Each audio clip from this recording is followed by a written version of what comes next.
I know अभी सबसे ज्यादा आपके दिमाग में एक चीज परेशान कर रही होगी, सर याद तो कर लिए हैं, सर याद तो हो गया, अब लिखना कैसे है सर। और ये क्वेश्चन हर एक स्टूडेंट को परेशान कर रहा होगा, सर लिखूं कैसे आंसर, याद तो अपना अच्छा खासे कर लिए, दिमाग में फिट भी बैठ गया, तो कितने पेज में आंसर होना चाहिए आया बस हमने, ये सबसे बड़ा दिमाग में चल रहा है। मिनिमम कितना लिखना है, मैक्सिमम कितना लिखना है, आंसर को फ्रेम अप कैसे करना है, आया बस हमने। प्लस सबसे बड़ा यार है कि सर अगर कुछ क्वेश्चन जैसे फॉर एग्जांपल एक वर्ड पूछा, एक्सप्लेन डेमोक्रेसी या एक्सप्लेन सेकुलरिज्म, तो इस टाइप के आंसर जहां पे पॉइंट्स बहुत कम है, सर ऐसे आंसर को कैसे टैकल किया जाए। ऐसे आंसर्स को 4 पेज लिखना मतलब कितनी बड़ी बात है। तो आपके दिमाग में सबसे ज्यादा परेशानी इसी बात का है कि सर आंसर को फ्रेम अप कैसे करना है, कितने पेज में करना है, आंसर का डिवीजन कैटेगरी मतलब किस आंसर कितने पार्ट में डिवाइडेड होगा, ये सब चीज आपको परेशान करी होगी। दोस्तों इन सब का आंसर मैं देने वाला हूं इस पर्टिकुलर वीडियो में। ये लास्ट मिनट गाइडेंस है जिससे आपको हेल्प मिलेगा कि आप अपने कॉन्स्टिट्यूशनल वैल्यू को बहुत अच्छे से टैकल कर पाओ और हर एक क्वेश्चन को अच्छे से लिख पा रहे हो, और कोशिश करो 50 में एटलीस्ट 40-45 प्लस मार्क्स पाने का। अटेंड भाई 40 पाने के लिए तुमको 50 अटेंड, क्योंकि थ्योरी में आप लिखोगे 25 नंबर का देगा, ये लोग 15-16-20 देगा, तो 5-5 नंबर तो ये लोग काटने वाला, ऐसे ही काटने वाला अगर आप अच्छे से नहीं लिखोगे। तो एटलीस्ट आपको कोशिश करना है कि मिनिमम आपको 40 मैक्सिमम 45 प्लस नंबर पाना है। तो अगर आपको 40 नंबर पाना है तो आपको 50 का अटेंड करना पड़ेगा। अगर आपको 45 पाना है तो आपको बहुत अच्छे से लिखना पड़ेगा। जब फुल पेपर अटेंड करोगे तब जाकर 40 और 40 प्लस उम्मीद रखना, अदरवाइज तुम सोच सकते हो क्या हालत होने वाली है, क्योंकि एट द एंड ये लोग मार्क्स बहुत काटता है थ्योरी पेपर में, ठीक है। दोस्तों अभी तक अगर आपने वीडियो देख लिया है तो मैं उम्मीद करूंगा कि आपका कल एग्जामिनेशन है और आप सेमेस्टर 1 के स्टूडेंट हो, तो प्लीज वीडियो को लाइक करना और अपने हर एक दोस्तों को वीडियो पहुंचाओ, बिकॉज जैसे आपको परेशानी हो रही है वैसे आपके दोस्त भी परेशान हो रहे होंगे। और भाई ये चैनल आपके लिए है, भर भर के वीडियोस आपके लिए आने वाले हैं। कल से हम लोग अकाउंटेंसी स्टार्ट करने वाले हैं। पहला हम लोग का अकाउंटेंसी जो चैप्टर्स आएगा उसका अनाउंसमेंट मैं व्हाट्सएप ग्रुप में करूंगा। व्हाट्सएप ग्रुप हमारा कमेंट बॉक्स में दिया हो, प्लीज आप ज्वाइन करिए। सर फायदा क्या व्हाट्सएप ग्रुप में ज्वाइन करने का, व्हाट्सएप ग्रुप में ज्वाइन करेंगे तो आपका चैप्टर वाइज मैं वीडियो बनाऊंगा अकाउंट्स का, और ऑब्वियसली 3-4 घंटे के एक चैप्टर होंगे तो आपको डाउट भी तो आएगा, तो हम लोग चैप्टर वाइज वीडियो बनाएंगे और चैप्टर वाइज डाउट को सॉल्व करेंगे। तो ग्रुप में रहोगे, गूगल मीट का लिंक डालूंगा, उससे तुम जुड़ोगे, वीडियो कॉल के थ्रू हम लोग अपने डाउट्स को सॉल्व करेंगे। तो फायदा ही फायदा होने वाला है और तुम्हारा ग्रेजुएशन बहुत अच्छा जाएगा अगर तुम ग्रुप में जुड़ते हो। तो आप भी जुड़िए, ऐड मेंबर का ऑप्शन, अपने दोस्तों को भी ऐड करिए, ठीक है दोस्तों। चलिए बात करते हैं सर आंसर कैसे लिखना। ध्यान सुनिएगा मेरी बात, लास्ट मिनट गाइडेंस है। आपका जो ओवरऑल आंसर है, आपका जो ओवरऑल आंसर है वो तीन तीन फ्रेम में होगा, तीन टुकड़े में होगा। पहला होगा इंट्रोडक्शन, ठीक है। अब इंट्रोडक्शन कहाँ पे ज्यादा लिखना है कहाँ पे कम लिखना वो भी बताऊंगा। दूसरा होगा सर मेन आंसर, जो क्वेश्चन है उस क्वेश्चन का मेन आंसर। जब आप अपना मेन आंसर दोगे ना तो प्रॉपर हेडिंग्स मेंटेन करोगे। अगर हेडिंग्स नहीं है, लेट से आप पैराग्राफ में लिख रहे हो तो आप प्रॉपर अंडरलाइन करेंगे, जो जो कीवर्ड है उसको आप क्या करेंगे, अंडरलाइन करेंगे। और सुटेबल एग्जांपल्स देने हैं। अब सर एक एग्जांपल मत दो, आप 3 से 4 एग्जांपल दो ना आंसर का लेंथ बढ़ाने के लिए। आप सिर्फ एक एग्जांपल मत देना, 2 से 3 एग्जांपल, 4 एग्जांपल देना। अब बोलोगे सर इतना एग्जांपल कैसे बनाएंगे। भाई मैं एक चीज बता दे रहा हूँ, कॉन्स्टिट्यूशन का मेन जो है उस ऑब्जेक्टिव, देश को आगे बढ़ाना, लोगों का भला करना और देश कैसे गवर्न होगा, इससे रिलेटेड ही एग्जांपल्स होंगे।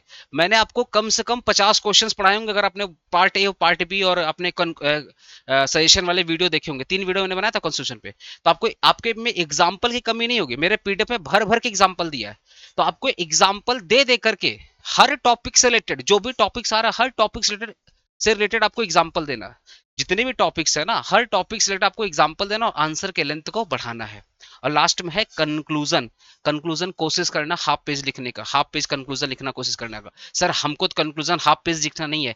कंक्लूजन क्या होगा, अगर ड्यूटी का कंक्लूजन क्या होगा, क्या होगा भाई, ड्यूटी कंक्लूजन क्या होगा कि भैया ये ड्यूटी अगर निभाओगे देश का तरक्की होगा, जब देश का तरक्की होगा जीडीपी बढ़ेगा, समाज का भला होगा, गाइडेंस होगा, देश का नाम होगा। यही सब भर भर के लिखो ना। जो भी कुछ जानता है टूटा फूटा अंग्रेजी जो जानते हो, जिसको बोलते हैं ना ब्रोकन इंग्लिश, जो भी तुमको अंग्रेजी आता है लिखो भाई। जिसको बंगाली में आता है बंगाली, तो भैया तुम लोग को मातृभाषा लिखो, जितना बंगाली लिखना। जिसको इंग्लिश लिखो भर भर के इंग्लिश लिखो। सर क्या अपना लैंग्वेज बना के लिखेंगे, अपना ही लैंग्वेज में लिखना है। बुक का लैंग्वेज आज तो कोई याद नहीं किया, मैं खुद नहीं याद कर पाया, तुमको कैसे बोल दो याद करने के लिए। तो तुमको जो आता है लिख के आना है, हर एक कोने में लिख के आना है। सबसे इंपॉर्टेंट बात है जब आप आंसर लिखोगे ना थोड़ा सा गैप करके लिखना। देखो, जो लोग थोड़ा बड़ा बड़ा लिखते हैं उनके लिए ये पेपर बड़ा आसान होगा। क्यों? क्योंकि वो इजिली 4 पेज आंसर लिख पाएंगे। लेकिन जो छोटा छोटा लिखते हैं, बहुत सटा सटा के लिखते हैं, उनसे मेरा एक ही रिक्वेस्ट है, आपका आदत हो गया छोटा छोटा लिखने का, अब वो आदत बदलेंगे नहीं आप इतना जल्दी। आप क्या करें, गैप लेके लिखिए। अगर मान लो एक लाइन में आप 10 वर्ड लिखते थे, तो कोशिश करिए अब एक लाइन में आप 6 वर्ड लिखिए। थोड़ा से गैप गैप करके लिखिए, ठीक है ना? तब जाकर आपके 3 पेज का कंटेंट 5 पेज में होगा, 2 पेज का कंटेंट आपका 3.5 4 4 पेज में होगा। जब आप गैप दे दे के लिखेंगे, तो थोड़ा सा गैप दे के लिखना है। जो बड़ा बड़ा लिखता है भाई, आपके लिए तो वेल एंड गुड, आप बहुत जल्दी टारगेट को अचीव कर लोगे। सर आप ऐसा क्यों बोल रहे हो? क्योंकि 400 वर्ड में आपको आंसर लिखना पड़ेगा 25 नंबर का। मॉड्यूल 1 25 नंबर का क्वेश्चन पूछेगा, मॉड्यूल 2 25 नंबर क्वेश्चन पूछेगा। ठीक है, क्वेश्चन कैसे पूछा अभी दिखाने वाला हूं। आए सामने, तो आपको 400 वर्ड में लिखना है। तो सर ये 400 वर्ड कितना पेज में होगा? जो आपका सीयू का पेपर है, मैं अज्यूम करके चल रहा हूँ, जो मैंने स्टूडेंट से बात किया किस क्या साइज का पेपर आता, मैं उसके हिसाब से बता रहा हूँ। जो स्टूडेंट ने मेरे को आंसर दिया, अगर आप 3 पेज लिखते हो मिनिमम, और मैक्सिमम को 5 पेज लिखना है। मिनिमम आप 25 नंबर के लिए मिनिमम आपको 3 पेज लिखना ही है, और मैक्सिमम आपको 5 पेज लिखना है। ठीक है, 5 पेज लिखना है। ठीक है सर, अगर ये ओवरलैपिंग वाला आंसर मैं दूंगा, ओवरलैपिंग और ये वाला आंसर मैं दूंगा। अभी मैंने क्या बोला, आपको मिनिमम 3 पेज लिखना है, मैक्सिमम 5 पेज लिखना है। अगर आपको आर्टिकल नहीं पता, अगर आपको आर्टिकल नंबर नहीं पता है, तो उस केस में आप क्या लिखेंगे sir? As per the given article in the constitution of India. अगर आप आर्टिकल नंबर भूल गए तो आप गलत आर्टिकल नंबर मत डालना। As per the given article in the constitution of India, ये आपको लिखना है। ठीक है, तो आपका आंसर सबसे पहले क्या होना चाहिए? इंट्रोडक्शन।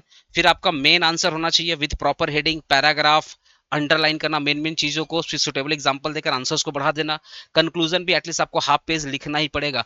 कंक्लूजन का 2 पार्ट होगा, मतलब एक पहला पार्ट होगा आंसर्स, आंसर्स का मेन कंक्लूजन। उसके बाद भर भर के तारीफ करना कि इससे फायदा क्या है लोगों को, सोसाइटी को बेनिफिट क्या, देश को क्या बेनिफिट है, गवर्नमेंट को क्या बेनिफिट है, लोगों को क्या बेनिफिट है, भर भर के कंक्लूजन लिखना है।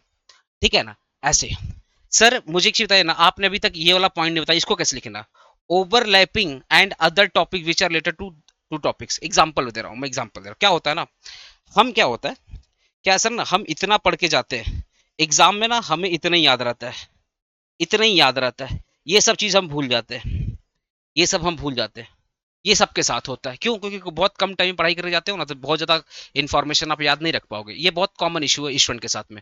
तो इस केस में क्या करना है आपको? Other answers. क्योंकि देखो, आप पढ़ के जा रहे हो 15 क्वेश्चन, एग्जाम में पूछेगा कोई 4, उस 4 में से आपको 2 ही लिखना है। तैयार करके गए हो 15 क्वेश्चन, पूछेगा 4, 4 में से 2 ही लिखना है। तो अब सोचो ना, तैयार की हो 15, पूछा 2, 13 क्वेश्चन का 13 क्वेश्चन तो माइंड में है। तो कोशिश करो ना, उस 13 में से कौन सा रिलेटेड है। इस वो 13 जो क्वेश्चन तुम लेफ्ट कर रहे हो, बिकॉज वो तो तुमको लिखना ही नहीं है। आया समझ? या तो पूछा ही नहीं, या तो है तो ऑप्शन में है और को लिखना ही नहीं है, तो आप क्या करोगे? आपको क्या करना, वो जो 13 टॉपिक, क्योंकि आप एक होता है ना, आपने इतनी मेहनत करके 13 14 क्वेश्चन आप प्रिपेयर करके जा रहे हो, 20 क्वेश्चन प्रिपेयर करके जा रहे हो, एग्जाम में तो 2 ही क्वेश्चन का आंसर लिखना है। तो इस केस में क्या करोगे? अदर क्वेश्चन जो तुम पढ़ के गए हो वहां से आंसर निकालो। देखो ना, वहां से क्या मिल रहा है, इस टॉपिक से रिलेटेड वहां से क्या आंसर हो सकता है। इसको बोलते हैं ओवरलैपिंग। आपको आंसर्स को, मेन आंसर तो देना है, साथ ही साथ बीच में भटक जाना, अपने रास्ते से भटक जाना है, भटक भटक के वहां पहुंचना है जो इससे रिलेटेड टॉपिक है। फिर बाद में भटकते भटकते फिर मेन आंसर पे आ जाना है, और फिर कंक्लूजन देना है। तो पहले क्या होगा सर? पहले क्या होगा आपका? मान लो ये आंसर है, तो आंसर पहले आपका, मान लो ये आंसर का रास्ता है, तो आपको इस रास्ते में सीधे चलना है, इंट्रोडक्शन डालना है, मेन आंसर डालना है। ठीक है, आप सीधे सीधे चल रहे हो, अब आपको आंसर बड़ा करना, आप भटक जाओ। भटक जाओ मतलब अदर टॉपिक इंक्लूड करो। जो अदर टॉपिक आप पढ़ के जा रहे हो, पूछेगा 2, तैयार की हो 15 20, तो अदर टॉपिक को डालो। फिर आपको क्या करना, लाइन पे आ जाना है, लाइन पे आ जाना, फिर आपको मेन आंसर पाना है, फिर कंक्लूजन देकर के आंसर खत्म करना है। तब जाकर के आप 3 पेज और 5 पेज समझ कर पाओगे। मिनिमम 3 पेज और मैक्सिमम 5 पेज आपको लिख कराना है। मैं उम्मीद कर रहा हूं तो मेरी बात को समझ रहे हो कि सर पहले आंसर आपको सही देने हैं, इंट्रोडक्शन देने हैं, फिर आपको मेन आंसर स्टार्ट करने हैं, बीच में भटकना, भटकना मतलब अदर टॉपिक को डालना है जिससे आपका पेज बढ़े। फिर अदर टॉपिक में मुझे बोलते भटकना, फिर भटक कर फिर सही रास्ते पा जाना है। जैसे हम लोग जीवन में भटक के फिर सही रास्ते पाते हैं ना, वैसे ही आपको भटक कर फिर सही रास्ते पाना है, और फिर कंक्लूजन देकर आंसर खत्म करना है। तब जाकर आप एवरेज 4 पेज का आंसर लिखोगे। एवरेज आपका 4 पेज का आंसर होना चाहिए 25 नंबर के लिए, तब जाकर आप 20 नंबर या 22 नंबर या 18 नंबर एक्सपेक्ट करोगे अपने प्रोफेसर से। आई समझ, that is called overlapping of the answer. तो आपको तीन चीजें याद रखना, पहला आंसर का 3 फ्रेम होगा, introduction, main answer, conclusion. Sir minimum हमको 3 page, maximum 5 page, average 4 page maintain करना है, ठीक है सर।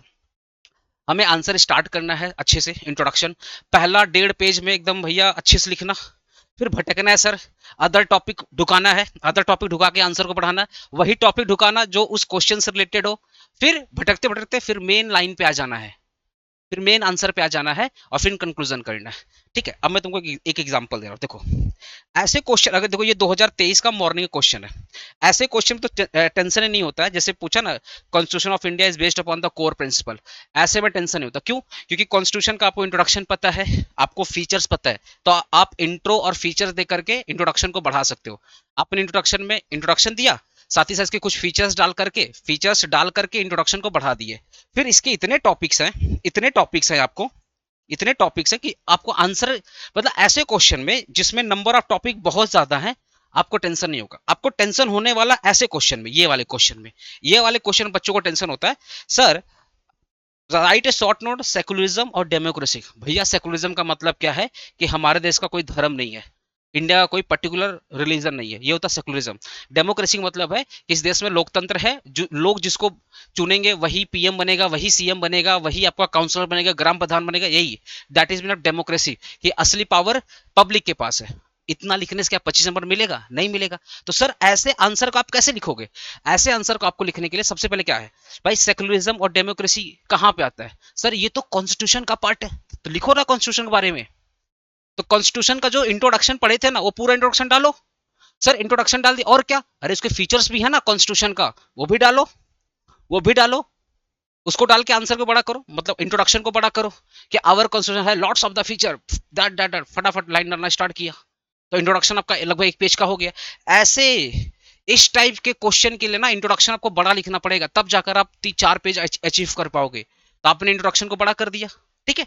सर ये जो सेकुलरिज्म और डेमोक्रेसी कहां पाया जाता है? सर प्रियम्बल में पाया जाता है। तो आपकी इंट्रोडक्शन में कॉन्स्टिट्यूशन भी होगा, आपकी इंट्रोडक्शन में कॉन्स्टिट्यूशन का फीचर भी होगा, थोड़ा बहुत प्रियम्बल के बारे में बताओ ना भैया, क्योंकि सेकुलरिज्म और डेमोक्रेसी तो प्रियम्बल में आते हैं। इसको बोलते हैं ओवरलैपिंग, यही ओवरलैपिंग है कि सेकुलरिज्म डेमोक्रेसी कहां था, अच्छा ये तो प्रियम्बल का पार्ट है, थोड़ा बहुत प्रियम्बल बताओ, फिर अपने प्रियम्बल का इंपॉर्टेंस का भी बताओ, ऑब्जेक्टिव का थोड़ा भी बताओ, हो गया 1 पेज का आंसर, हो गया 1 पेज का आंसर। फिर सेकुलरिज्म बारे में लिखो, सेकुलरिज्म को एग्जाम्पल लिखो, बहुत सारे एग्जाम्पल डालो, मेन आंसर लिख करके बहुत सारे एग्जाम्पल डालो, अलग अलग धर्म का एग्जाम्पल डालो, ठीक है। इसका फायदा बताओ, इसका नुकसान बताओ, सब बताओ। फिर डेमोक्रेसी के बारे में बताओ, फिर इसका एग्जाम्पल बताओ, लास्ट में कंक्लूजन दो। तब जाकर आपके आंसर ऐसे होंगे। आपको क्या करना है, जहां पे अभी राइट शॉर्ट नोट वगैरह आएंगे, वहां पे भर भर के इंट्रोडक्शन, भर भर के कंक्लूजन देना है, मेन आंसर में भर भर के एग्जांपल्स देने हैं, अदर टॉपिक से चीजें ऐड करने पड़ेंगे, तब जाकर आपका बड़ा आंसर होगा। क्योंकि एग्जामिनर के पास इतना टाइम नहीं तुम्हारे एक एक लाइन बैठ के पढ़े, वो भाई साहब पेज देखेगा, इंप्रेस होगा, मार्क्स देगा। That is the last trip नहीं भैया, लास्ट टिप बाय मी, ठीक है। और मुझे उम्मीद है तुमको मेरी बात समझ में आ रही है। अगर समझ में आ रही भाई, वीडियो को फैला दो, जितना फैला सकते हो फैला दो, बहुत लंबा नहीं बोलूंगा, ऑलरेडी तुम लोग फ्रस्ट्रेटेड हो पढ़ पढ़ के, ये वीडियो देखकर तुम और फ्रस्ट्रेट हो जाना है, लेकिन तुम्हारे फ्रस्ट्रेशन को दूर करने के लिए मैंने ये वीडियो बनाया है। कोशिश करना 3 page minimum, maximum 5 page, average करना 4 पेज, ठीक है। 400 वर्ड हो जाएगा आराम से आपका। थोड़ा सा दूर दूर लिखना, जो लोग छोटा छोटा लिखते हैं, जो बड़ा लिखते हैं भाई आप, ठीक है, आपका बढ़िया राइटिंग, कोई दिक्कत वाली बात नहीं है। इंट्रोडक्शन कंक्लूजन थोड़ा बड़ा लिखना, ओवरलैप करना, अदर टॉपिक से आंसर ढुकाना, मेन आंसर को मत भूलना। स्टार्टिंग में आपका मेन आंसर होगा, बीच में भटक जाना, फिर मेन आंसर लाना, कंक्लूजन देकर खत्म करना। This is the last tip for constitutional value. उम्मीद रखता हूं आपका एग्जाम बहुत अच्छा होगा। All the best. मैंने अपनी पूरी कोशिश की आपको एग्जामिनेशन को अच्छा करने के लिए। भाई अगर मेहनत पसंद आता तो प्लीज वीडियो को लाइक करना। कैसा लगा ये टिप कैसा लगा कमेंट कर जरूर बताना।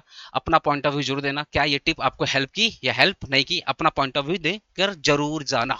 चलो all the best, good night, अच्छे से एग्जाम देना, एंड भगवान से यही प्रेयर रहेगा आपका एग्जाम अच्छा होगा। व्हाट्सएप ग्रुप में जुड़ जाओ, कल से अकाउंट स्टार्ट करेंगे। व्हाट्सएप ग्रुप जुड़ जाओ भाई, ठीक है, कल से मस्त अकाउंटेंसी स्टार्ट करेंगे। चलो ऑल द बेस्ट।